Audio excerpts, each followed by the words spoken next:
안녕하세요. 닥터맘입니다. 오늘은 닥터맘의 자폐 사이언스 그 첫 번째 시간으로 류코보린을 자세히 살펴보는 시간을 갖겠습니다. 류코보린의 역할과 효과에 대한 심층 분석을 통해 우리 아이들에게 어떤 도움이 될 수 있는지 함께 알아보겠습니다. 다만 오늘 드리는 정보는 의학적인 자문이나 진단이 아닌 정보 공유의 목적임을 다시 한번 말씀드리며 반드시 전문가와 상담하시기 바랍니다. 우리 아이의 뇌 그 안에 엉킨 악순환을 푸는 열쇠는 무엇일까요? 오늘 저희는 류코보린이 단순한 엽산 보충을 넘어 우리 아이의 뇌에서 벌어지는 복잡한 문제들을 해결하는 핵심적인 역할을 한다는 점에 집중하고자 합니다. 본 영상은 뇌엽산 결핍 연구 선구자인 프라이 박사의 논문이나 발표, 대담을 요약한 것으로 악순환의 고리를 끊는 열쇠로서의 류코보린의 이야기에 귀 기울여 주시기 바랍니다. 그렇다면 왜 우리 아이의 뇌는 연료가 부족한 것일까요? 혈액 속 엽산 수치는 정상으로 나오는데도 뇌는 심각한 엽산 결핍을 겪을 수 있습니다. 이러한 현상을 바로 뇌 엽산 결핍 또는 CFD라고 부릅니다. 마치 자동차의 기름은 가득 채워져 있지만 실제 엔진에는 연료가 제대로 공급되지 않아 움직일 수 없는 상황과도 같습니다. 뇌 엽산 결핍의 원인을 파고들면 뇌로 가는 문이 이중으로 잠겨 있다는 것을 발견하게 됩니다. 리처드 프라이 박사는 이를 이중 타격 악순환 모델로 설명합니다. 이 모델은 두 가지 주요 타격으로 구성되는데 첫 번째는 구조적 차단이며 두 번째는 기능적 고장입니다. 첫 번째 타격 구조적 차단은 바로 항체가 문 자체를 막아서는 문제입니다.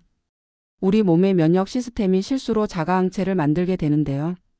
이 자가항체는 뇌 엽산 통로인 FR알파에 마치 자물쇠처럼 달라붙어 엽산의 뇌 접근을 원천적으로 봉쇄해버립니다. 엽산이 뇌로 들어가야 할 문이 굳게 닫히게 되는 것이죠. 두 번째 타격인 기능적 고장은 문을 열 에너지가 부족한 상황을 의미합니다. 설령 엽산이 자가항체를 피해 겨우 문에 도착했다고 해도 자가항체가 없다고 해도 이 문을 열려면 막대한 에너지 즉 ATP가 필요합니다. 하지만 뇌의 에너지 공장이라고 할 수 있는 미토콘드리아의 기능이 저하되면 이 필요한 에너지를 제대로 만들 수 없게 됩니다. 결국 문은 작동을 멈추고 엽산은 뇌 안으로 들어갈 수 없게 됩니다. 이 두 가지 문제는 서로를 악화시키며 끊임없는 악순환을 만들어냅니다. 첫째, 미토콘드리아 기능 저하로 인해 산화 스트레스라는 독성 매연이 방출됩니다. 둘째, 이 독성 매연은 엽산 수용체인 FR알파를 직접 공격하여 항원성 변화를 유발하고 손상시킵니다. 셋째, 손상된 엽산 수용체를 우리 몸은 이물질로 인식하여 더 많은 자가항체를 생성하게 되는데 이는 결국 뇌혈관 장벽이 약화되어 항체 유입을 가속화시키는 결과를 낳습니다. 이렇게 세 가지 요소가 꼬리에 꼬리를 물며 악순환을 심화시키는 것입니다. 이러한 이중 잠금과 악순환이라는 교착 상태를 해결하기 위한 특별한 열쇠가 바로 류코보린입니다.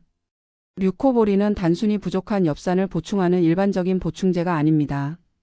오히려 앞서 설명드린 복잡한 문제들을 우회하고 해결하기 위해 설계된 우회로와 같다고 볼 수 있습니다. 류코보린의 첫 번째 능력은 항체가 막지 않는 다른 문을 사용한다는 점입니다. 류코보린은 자가항체가 굳게 지키고 있는 정문인 FR알파가 아닌 RFC라는 별도의 통로를 이용하여 뇌로 들어갑니다. RFC 통로는 항체의 공격 대상이 아니기 때문에 류코보린은 막힘없이 뇌 안으로 진입할 수 있습니다. 류코보린의 두 번째 능력은 에너지 비효율 문제를 극복한다는 것입니다. 고용량의 류코보린은 농도 차이에 의한 확산을 통해 이동할 수 있습니다. 이는 에너지를 많이 소모하는 펌프인 FR알파에 대한 의존도를 낮춰주기 때문에 미토콘드리아의 기능이 저하되어 있거나 지쳐 있더라도 뇌에 효과적으로 도달할 수 있습니다. 이러한 류코보린의 작용은 마치 첫 번째 도미노를 쓰러뜨리는 것처럼 긍정적인 선순환을 시작하게 합니다. 첫째, 류코보린 공급으로 인해 뇌 엽산 수치가 정상화되고 둘째, 항산화제인 글루타티온 생성이 재개됩니다. 셋째, 이는 미토콘드리아를 보호하고 기능을 회복시키며 넷째, 산화 스트레스와 염증을 감소시킵니다.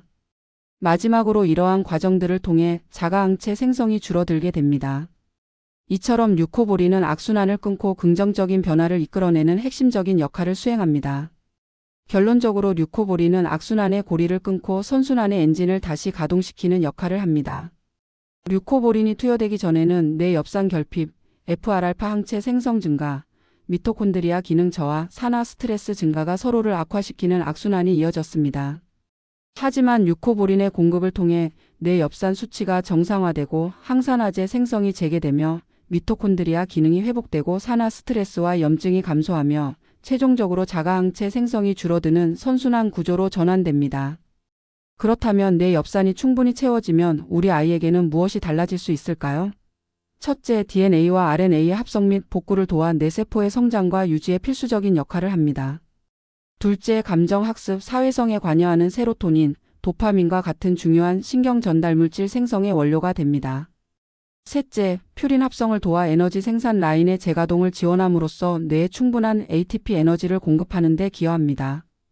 이러한 변화들은 우리 아이의 전반적인 뇌 기능과 발달에 긍정적인 영향을 미칠 수 있습니다.